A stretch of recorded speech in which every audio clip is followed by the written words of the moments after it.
So this is me getting ready to do this downtown Garland to Firewheel Mall run one more time. Hopefully I make it completely this time instead of just halfway. I'm currently downtown. It's like maybe 1 something in the morning. Actually more, it's like 12 actually. Yeah, the train, I just saw the train run by, so it's got to be near 12. If you can read that, to give you a bit of an understanding of where I'll be at right now. And I'm about to go all the way down this road, not this road, but you'll see in a second, to Firewheel Mall. And hopefully, again, I can make it. Last time I tried this, I blew out my back tire. For anyone who's seen that video, that sucked. But luckily, I was good enough to be able to make it back most of the way. And like I said before, Fix a Flat is my hero. It didn't air it up ultimately, but it aired it up enough for me to, kind of cruise or ride it all the way back. I can't go fast, but 5 miles an hour on the bike is way faster than walking. Just life-saving stuff right there. All right, let's get it going. So I've noticed early on the way getting here, my cadence and my rhythm for this has gone way up. Like I went from where I live all the way to downtown Garland in less than, I want to say 10 minutes, 7 minutes maybe. So that's stupid good considering I live like all the way off in Duck Creek area. If you know where that is, you can look it up. But all in all, I just felt the need to get out. I mean, jobs are killing me, gas is killing me, things are annoying the hell out of me, and I just wanted to get out and ride some.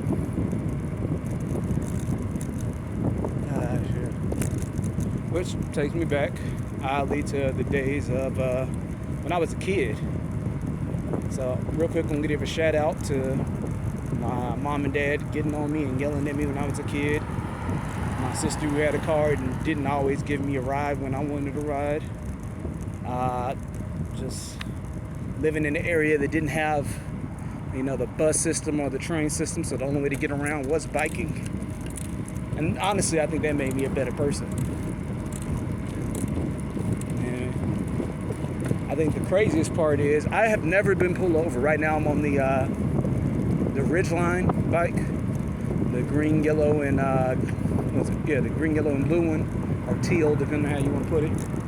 And I've never been pulled over on this bike. When I was riding my Huffy Cruiser, all blue, old school style bike with a coaster brake, I've been pulled over a total of 5 times.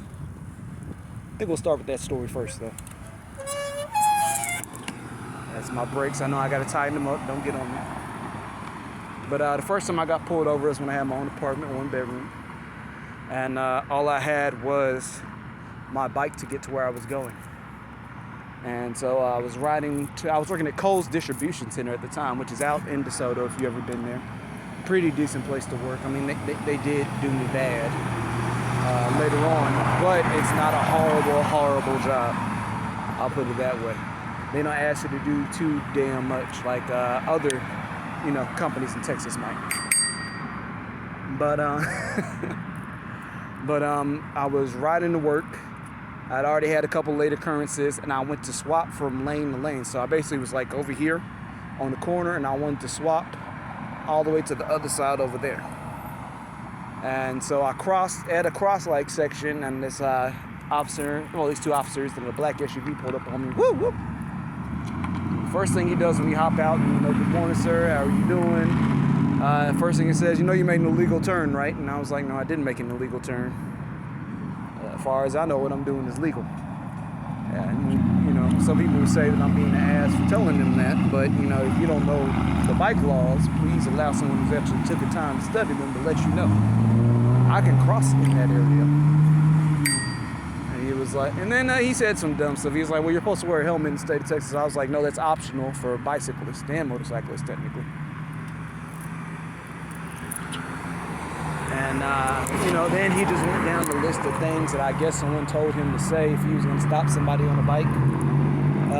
Basic stuff like, well, did you register your bike with the local police department? Which, if you didn't know, is definitely an option. I'm going to go ahead and cross. It's definitely an option to do. And if you have like a $3,000, $800 decent price bike, that might be smart. to register with the police, you know, all they're gonna do is just take the VIN number of the bike, basically its manufacturing number that's on the the railing, and say that it's registered to you. So if it happens to get stolen and the person who steals it happens to turn back up, and it just, you know, so gets discovered. 'Cause I don't think there's really like a police force dedicated to finding bikes. Like, you're not gonna get a knock at the door. Detective Ruffin, Bike Theft Division. That's not gonna happen. At least not that I've ever had happen. Now, they might find it when they're looking for stuff. If too many bikes get stolen in the area, possibly, as an becomes the issue. But if it's just like one bike, two bike, they don't really care. Which sucks for cyclists. Whew. But he goes back and forth with me. He's trying to argue me eventually. And, you know, what annoyed me was it was the black officer that was just truly being a dick. And I hate to say it, but as another dude of African-American descent, your attitude when you came towards me was way aggressive. So he's arguing with me back and forth. And his partner in the car is correcting him every damn time. So when I say I'm allowed to do something, his partner is like, yeah, he's telling the truth. He doesn't have to do that. So it goes from that to this asshole, let me not say that, but this officer goes into the basket on the front of my bike and starts going through my lunchbox. Which, you know, wouldn't be a big deal, only I'm a sanitary person when it comes to my food. I don't know where your hands have been. You could have just pissed and not washed. Come on, man. You know what I mean? So that's a bit of an issue for me.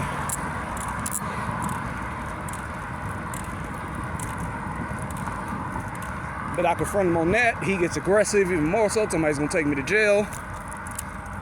I tell him, man, I'm late for work. Do what you gotta do. So they stop me and they make me like an hour late with all this ruckus. Apparently that cop was left unsatisfied by my ability to satisfy him as a citizen, and so he continued to mess with me for the whole time I lived out there. Now I want to remind you, I'm riding at that point in time an all blue cruiser bike. It's not that fast, not that special. It's really just a chill little bike. And every time this guy sees me, he stops me. So one time he stops me because I had the neon glow lights. I don't know if you've seen them, but they're at Walmart. And I have them on flash because it's at night. And he's like, well, you can't have those. What do you mean I can't have lights? The law says I'm supposed to have lights. Yeah, well, they can't be blue. Now, I've never seen a law that says that. Well, yeah, if they're blue and they're flashing, people think they might be us. I was like, I can understand that if it's like red and white, but just blue? But nevertheless, let him have his way. I switched off my blue lights, took out my red one and turned it on. Apparently he took offense to that. But again, that's neither here nor there. Let me go, tried to write me a citation, took it up to the police department. They tore it up, threw it away. Third time he stops me. I'm riding a bike from Tom Thumb. And, you know, I had me a little date that night. Now, even though I was on the bike, I was still, you know, boy, is a Mac. I'm playing. I was lucky enough to find someone who was interested in me. Does that sound better? But, he had me a date coming over. I had bought me some steaks and some wine. And they were sitting on the back basket of this cruiser bike. Nothing was open. Everything was fine. The steaks were covered up in black packaging because I didn't want the sun to get to them and cook them. Everything was going fairly good. Cruising back to my house. Do-do-do-do-do-do-do-do-do-do. Chilling, jamming. I got one headphone in. And woo! Pulls me over, tries to write me up for public intoxication. And I was like, the bottle's not open. He goes and inspects the bottle. He was like, oh, you're right. Then he decides to go inside my meat bag. And I was like, look, man, if those get punctured, I'm suing y'all. I'm not rich enough to, I'm personally not rich enough to be buying steak every single day. And, you know, that was at FDA choice, you know, special cut, whatever it is that they sell you at the store. It looks nicer than other stuff because it's propped up and well cleaned. But nevertheless, lets me go again. And the fourth and final time this gentleman stops me, like I said, I didn't have a car at the time. All I had was that cruiser bike. I have my roll behind cart, and if you ever seen one of those, it's a little granny carts that you see older ladies with sometimes men, when they're going to get groceries and they're walking, it folds out, it folds up, 2 big wheels in the front, stands fairly tall enough to walk with. It's a real comfortable cart to get, it's fairly cheap.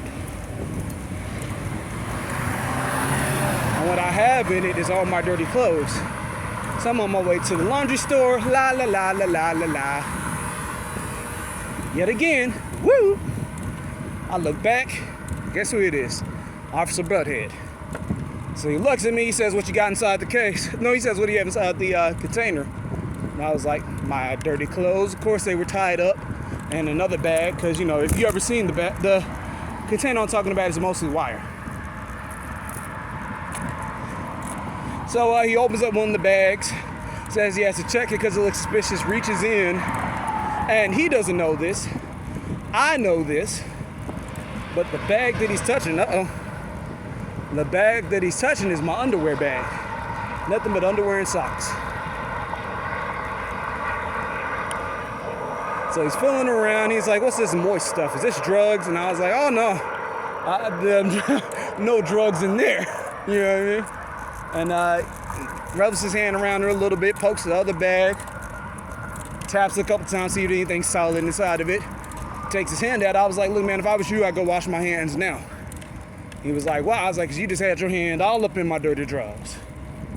Looks at me, infuriated, but he can't really be mad because nobody asked him to stick his hand in there. Draws off, and that's the last time I saw Officer Butthead.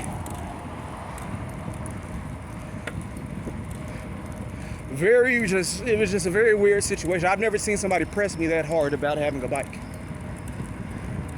I can't tell whether he was truly concerned about bike safety and bike people, or, you know, he was just being a butt. One thing I do know is he left to go wash his hands immediately and never bothered me again.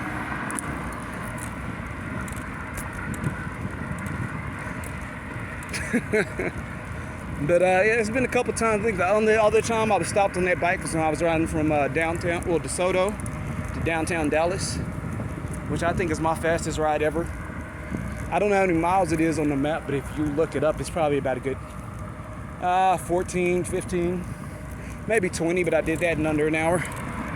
And then halfway there, I flew through this stoplight, which was my fault. And of course, was pulled over by an officer, asked what was going on. I was telling him, I was like, look, man, I'm just trying to get downtown. I got friends down there. I've been working my butt off all day in somebody else's warehouse, making pennies on the dollar. I just want to have fun. And of course, this one was a really chilled out dude. He was good and understanding. And I think we have to, you know, recognize cops like that, because not all cops are assholes. Some of them are really chill people. They don't mind giving you a break. They understand there are issues. I'll make dudes who'll be like, yeah, man, cop found out I had weed in my car. Man, he just threw it out on the ground, stumped on it. And he threw it on the grass, stumped on it, made sure it dissolved into the grass, and said, go on. So, you know, there are some good people. And there are some assholes. I guess you just got to figure out which one you get. It's a life situation. Woo! But we're making pretty good time here. Yeah. So if you remember the video earlier, this to my right, I don't know whether you can see it, but I'll swing through one time. It's the racetrack I made it to last time when I was doing this run. And it was not a fun situation. I mean, I sat here for maybe about 2 hours trying to make sure that my tire was good. I mean, it was a very depressing situation. No one should have to fret about their tires like that. I blame tire manufacturers. But I'm gonna skip past that, cut through this Walgreens parking lot. Hopefully, so nobody thinks I'm being suspicious.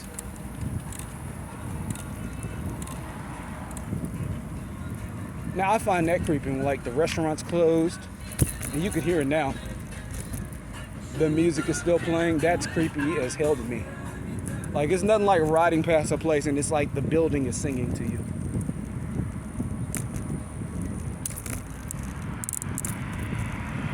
All right. Here to hop up on my way.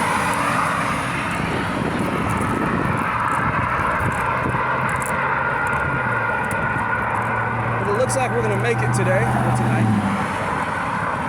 I'm pretty happy about that. I mean, this is one of my goals, to build up to that 34-mile ride. Again, downtown Dallas to Fort Worth. That's coming up soon. That's just gonna be a pain. I'm probably gonna have to stop and eat something along the way. Or I can just do like the pros do, eat and drink while I ride. I'll probably do that, unless I can find, unless like somebody knows there's some good local shop to stop it and refuel it real quick. I'll probably take like a 30-minute break. But I'm scared if I do that, my muscles will lock up. You know what I mean? Then I'll just be SOL. Oh man, I am killing this. It's already only 16 minutes.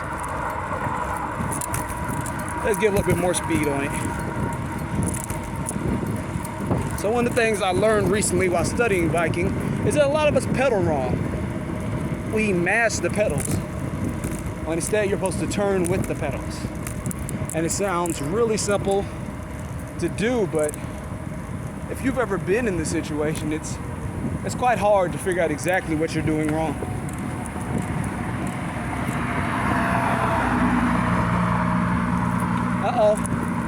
I'm at the bridge that crosses over the freeway. I'm almost there. 30 minutes my butt.